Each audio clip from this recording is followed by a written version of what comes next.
Halo, jumpa lagi dengan Oma nih. Kali ini Oma ingin mengajarkan bagaimana mengatasi masalah batuk dan radang tenggorokan cara alami melalui pijitan. Oke, yang kita lakukan pertama seperti ini.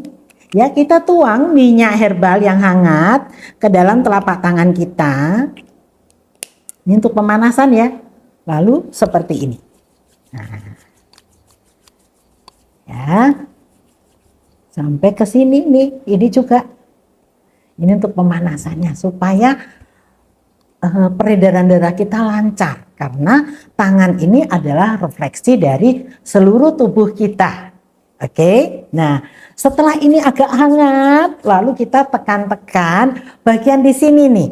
Letak dari radang tenggorokan atau batuk tuh di sini nih, terutama jempol ya. Nih caranya ditekan-tekan terus diluncurkan ke bawah. Oke, tangan sini juga. Nah, di bagian yang agak sakit itu diulang-ulang.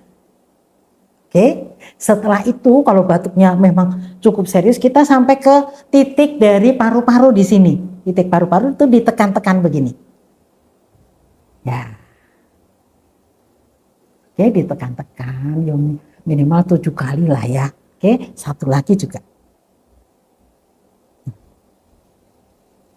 Selain ini bisa ditambahkan dengan ruas kedua dari jari-jari kita. Nih, seperti ini. Ya, nah, begitu. Nanti seperti ada pasir-pasirnya. Kalau kita sedang batuk atau radang tenggorokan. Ya, semua ruas kedua jari-jari tangan kita sudah. Bisa diginiin lagi sampai hangat. Nah, ya. Nah, gitu. Lalu bisa langsung, ini kan masih hangat nih tangan kita nih. Kita menggunakan jari ini untuk langsung ke lokasi radang tenggorokan seperti ini contohnya. Dari tengah ini menuju ke sana. Nah, diputar, tekan, putar pelan-pelan saja. Jangan terlalu keras.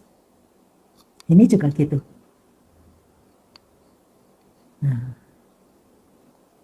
Ya, leher akan terasa hangat. Lalu di sini begini, ya, ditarik ke depan begini, enak sekali.